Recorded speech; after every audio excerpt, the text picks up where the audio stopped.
It's been a bruising week for Israel's international reputation. Wherever you stand on the legitimacy of the International Criminal Court or the strength of its case against Israel's Prime Minister, Benjamin Netanyahu, it has captured the world's attention.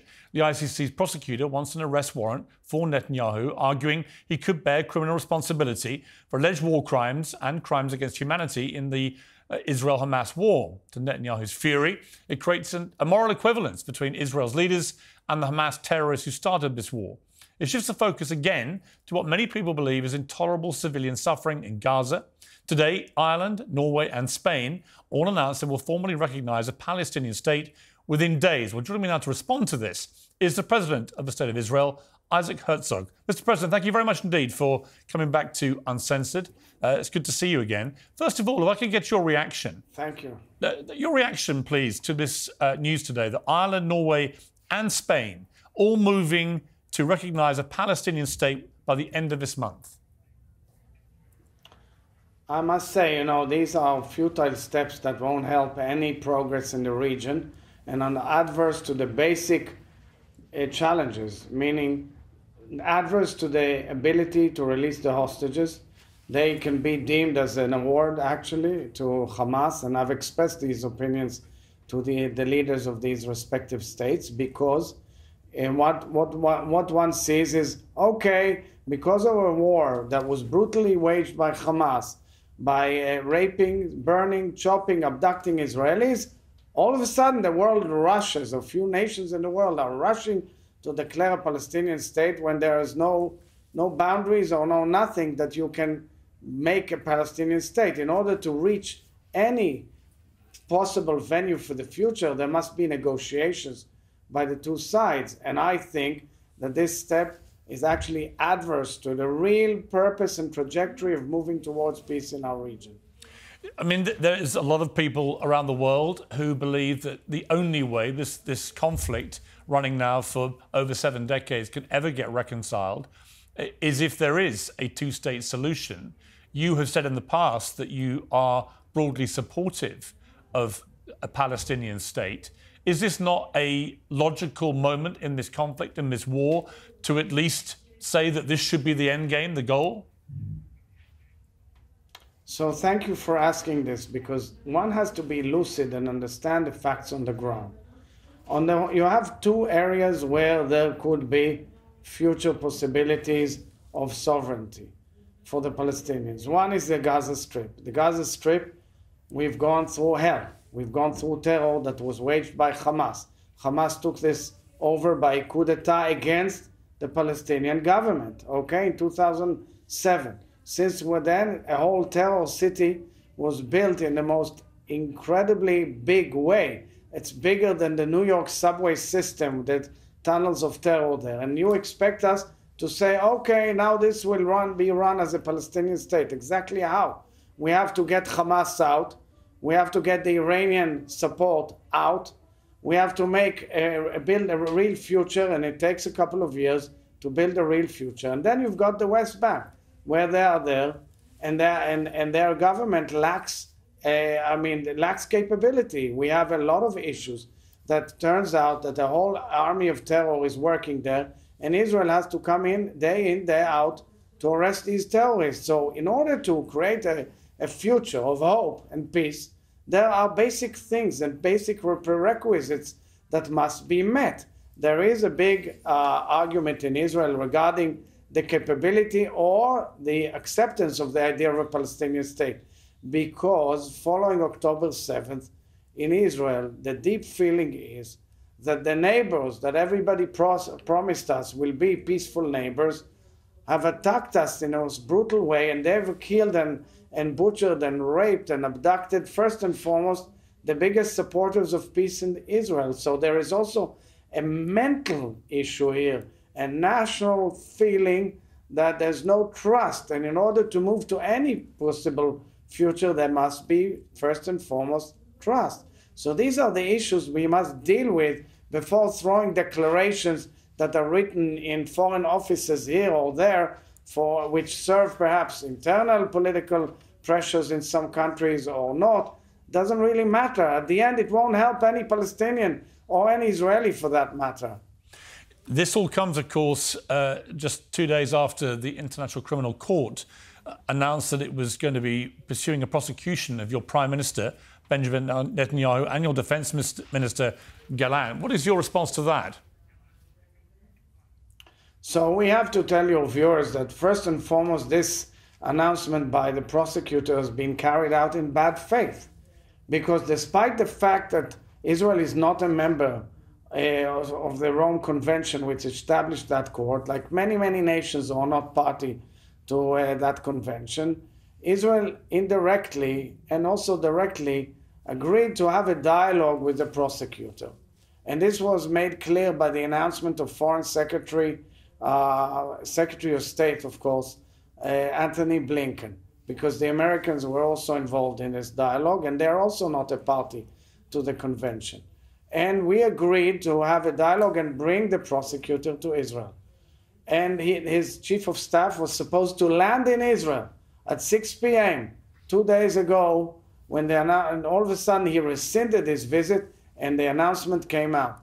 And it shocked all of us because we act in good faith and we are willing to have a dialogue with any international body that is relevant, honest, and can have a dialogue. And here's the second and the most important thing of all.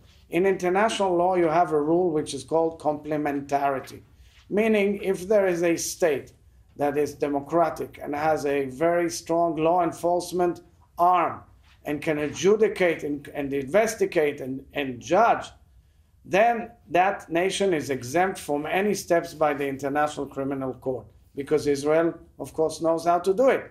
Prime Minister Netanyahu is even under indictment in the district court here in Jerusalem with alleged claims which are known to everybody. The court case convenes almost every week, and we know how to adjudicate and enforce and investigate. We are a law-abiding nation. We're a member of the family of nations. We're a democracy. And we were faced by a brutal dictatorship of a terror organization, a jihadist terrorist organization that doesn't give a damn about anything of the world order, that uses terror to create havoc, that burnt and raped and chopped and abducted innocent civilians, that waged war against us. And therefore, this kind of equality between the two sides, or the steps taken against Israel, is outrageous, totally outrageous, unacceptable, and all decent people around the world must object to it vehemently. And unfortunately, it shows the political nature and the rotting of some of the institutions in the international law arena, which the entire world order of post-World War II is been collapsing due to pressure by terrorist organizations supported by an empire of evil called Iran. And that's the real issue here, and that's why it's unacceptable and must be taken off the table and blocked. The charges include starvation of civilians as a method of warfare, willfully causing great suffering or serious injury to body or health, willful killing, intentionally directing attacks against a civilian population as a war crime, extermination and or murder, contrary to Articles 7.1b and 7.1a, including in the context of deaths caused by starvation as a crime against humanity, persecution as a crime against humanity, and other inhumane acts as crimes against humanity. These are incredibly serious charges that have been levelled here by the ICC. That's why it's... No, if I could just finish my question. And obviously, as you know, despite the fact that Israel and the United States are not members of the ICC, well over 100 countries are. So the repercussions of this, even if you don't agree with what they're doing, are pretty serious, aren't they? So, Piers, that is why, according to the same convention you're quoting and the same articles you're quoting, the prosecutor is obliged to first to check the facts and enable whoever he wants to investigate, putting aside the question of jurisdiction, which we, of course, mentioned already, and you mentioned that we are not a party and therefore it's not subject. One has to study the case, and he didn't. He was about to come and study. He was about to come and talk to us. Give you one example, okay? Starvation. It's unbelievable that we are blamed for that, because Israel has taken all necessary precautions and measures. to operate according to international law. Number one, alert all civilians according to international humanitarian law, by phone calls, millions of them, by leaflets, millions of them, by directing them physically, by sending text messages, then bringing in huge amount of humanitarian aid, huge, coordinated with a huge international effort. In many cases, the UN agencies failed on the crossings themselves because they had their own issues, problems, and bureaucracy. And yet now, from all corners of the Gaza Strip, food is coming in, and coming in big time, from the maritime port, from the crossings which Israel opened, from also air and sea, from Jordan through Israel and what's not. And there is no starvation. And we object to that. And we argued with whoever claimed it. And we show it. And we are monitoring it on an hourly basis. But who cares? The ICC prosecutor decided to say he wrote. So what if he wrote? If we believe in a real honest legal system, one has to enable whoever you want to investigate to present his case. It's the most minimal requirements. And what happened here, there was no presentation of the case. And it's outrageous, and it looks ludicrous. It looks absurd. But the problem, Mr. We were President, attacked by terrorists, and we are fighting to defend ourselves. And the right of self-defense is an inherent right of any nation. Yes, I understand that. And by the way, I have said that from the start of this war, as I think you know. I said it to you last time. I know. I have never doubted Israel's right, in fact, its duty to its people to defend itself. The debate now is simply about the scale of that defence.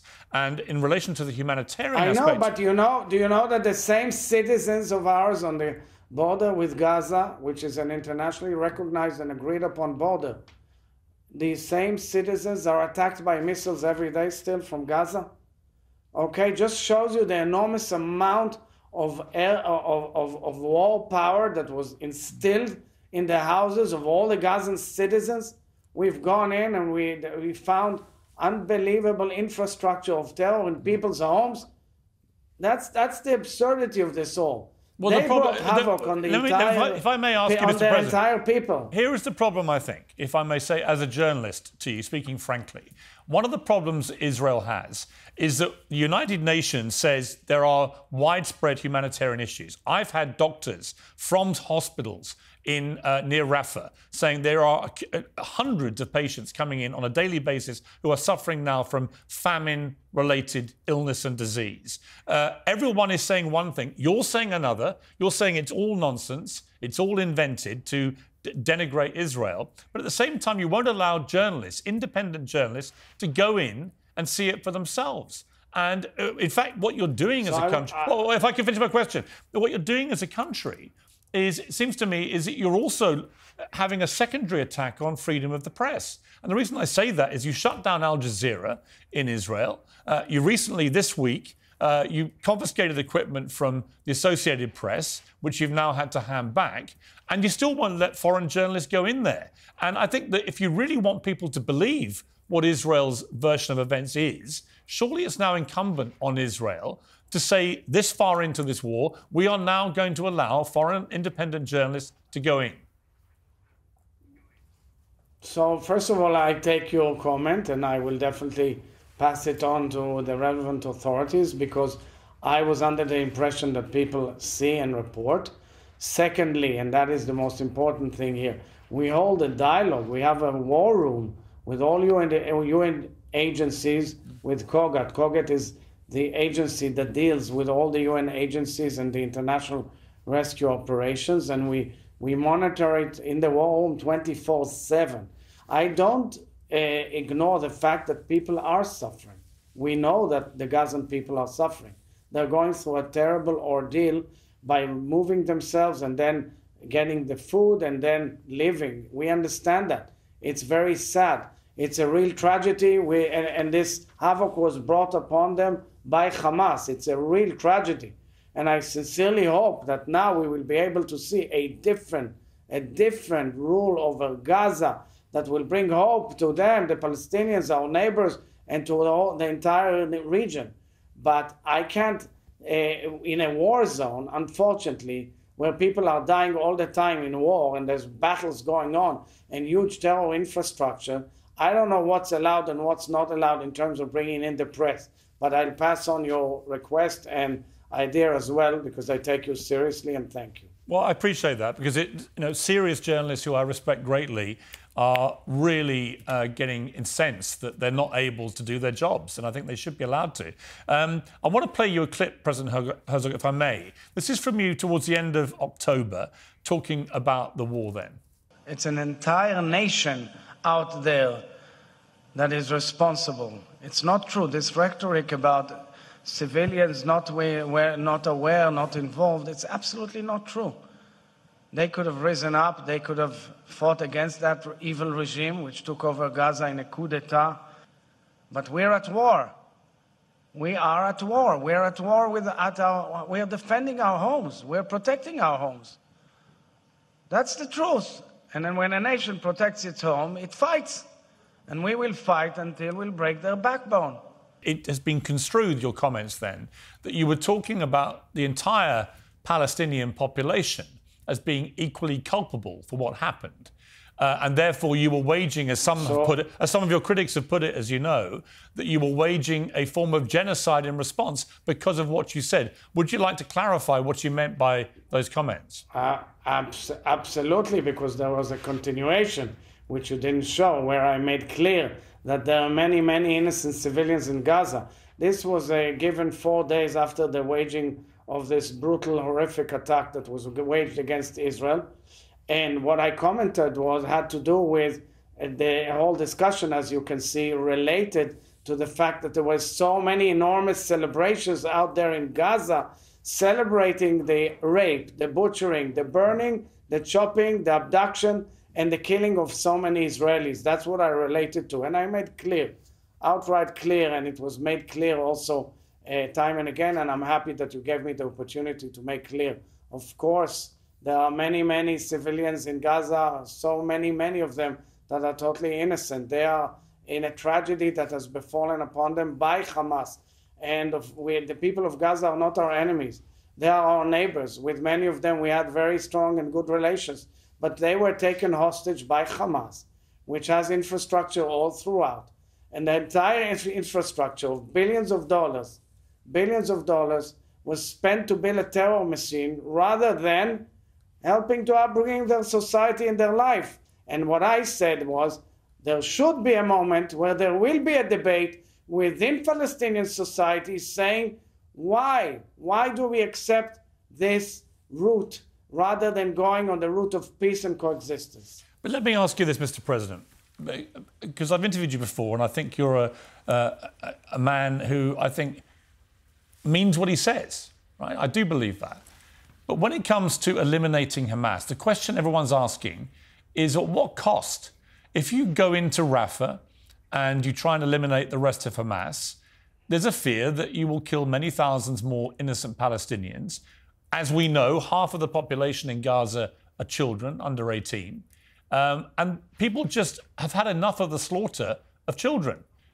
Even those who understand why you want to get rid of Hamas, they don't see what the end game is here, or actually at the end of it, how it makes Israel more secure. If you kill however many children are now dead, many say it's 10, 12,000. It's a huge number of people, right? If you do that, how does that not fuel the mentality that led to Hamas? So, first of all, I want you to know that every Palestinian child I care for every Palestinian child. And we have many Palestinian children and families who are treated in Israeli hospitals all throughout on regular basis. And the tragedy is that according to international law, when you're attacked, you have the right to defend yourself. When they send missiles on your homes, you have to go in and uproot those missiles. So we alert and operate according to international law, and our soldiers are instructed and they operate according to these rules. There are many cases where Palestinian civilians were killed by Hamas fire. May I remind you of the Anglican hospital case, which was Hamas fire, and we were blamed for hours. I don't shy away from the tragedy, although now we know that the data is totally different than what was reported throughout. But you know what? Every life counts. Every life matters. But in order to exit from this horrible war, there has to be a future whereby somebody takes over the Gaza Strip and manages and goes forward with it. Because if you stop right now, what will happen? Hamas will take over. Iran will again smuggle all their aid to them. The entire terror machine will uprise again. What have we gained? How do we stop it? Their intention, their declared intention, the jihadist intention, is to eradicate all of us, eradicate Israel, and eradicate all those who don't accommodate the fundamentalist extreme Islam that they believe in. That's the real clash of civilizational values that the world is witnessing. But one of the problems, Mr. President, if I may just... Europe would have been next, and the United States afterwards. I understand that argument. I think one of the problems people have is that Prime Minister Piers. Okay, I just have one more question. We have to end. Prime Minister timetable. Just one more question. Prime Minister Netanyahu has made it clear he believes that the only way through this at the end is for there to be an Israeli occupation of Gaza. He's made that pretty clear. And yet, of course, from the Palestinian side, it's their perception that they've been under occupation from Israel, in their eyes, completely unjustifiably and illegally for many decades. Why would anyone in Israel genuinely believe that occupying Palestine going forward after this would do anything but, again, fuel the ideology which led to Hamas? I'm trying to understand how do you quote Netanyahu here, because yesterday on CNN he made clear that nobody in the government has the intention of conquering and occupying Gaza again. We have the military situation where we have to guard the situation on the ground with Gaza, but we have to build the right apparatus and the right solution. This is an issue being discussed right today in the next few days in our war cabinet, and I hope there will be a formula that will be worked out with our allies. We had the National Security Advisor of the United States, Jake Sullivan, just a few days ago to discuss exactly that. Regarding Rafah as well, we listen to our partners and friends and allies. We consult with them. We are taking all the necessary precautions because we understand that we don't want to go into unintended consequences, as you mentioned. And therefore, I outright reject the notion that we intend to occupy Gaza. We don't. We have to find who will rule Gaza. In order to rule Gaza, it takes time. Nobody wants to go in with boots on the ground from the outside to rule Gaza if you enable Hamas to stay with its war machine underneath. And that is the real tragedy. And we haven't even mentioned one word about our hostages. Piers, we have to remember that. Yes. We have around 130 hostages in Gaza, in the tunnels, going through hell and havoc. Where we don't know anything about their fate. Hamas is refusing to give even small details about their situation, their fate, live or dead. They're going through horrors. We know they've been raped. We know they've been attacked. We know they're going through hell. And no, there's no progress in sight because Hamas refuses to get to a compromise. The real exit from this war would be a hostage deal that will enable us to move forward. But they refused all offers. And this was declared officially by the people who are trying to mediate it, of course, United States and President Biden himself. What is your message to America? As a final question and a final answer, I respect America tremendously. America is our greatest ally and friend because it believes in the rules and guidelines of the free world. We are a major part of the free world. We are a peace-loving nation. We believe in peace. We believe in democracy. We believe in the rule of law. But a war was waged against us from all corners by an empire of evil in Tehran, from Gaza by Hamas, with Hezbollah from Lebanon in the north, with attacks from the east all the time and the Houthis from the south. Let's not forget that. We're at war. And we are protecting the free world. And I demand, request, and advise the free world to look at it with moral clarity and understand that we are fighting for the free world. You mentioned Tehran. Okay. I simply wanted to ask you how you felt as the president of Israel when, following the death of Iran's President Raisi, the United Nations held a period of silence for a man that many view as the butcher of Tehran. I'll answer in two ways. In the Bible, it is said, when your enemy falls, do not celebrate. So, we are not celebrating.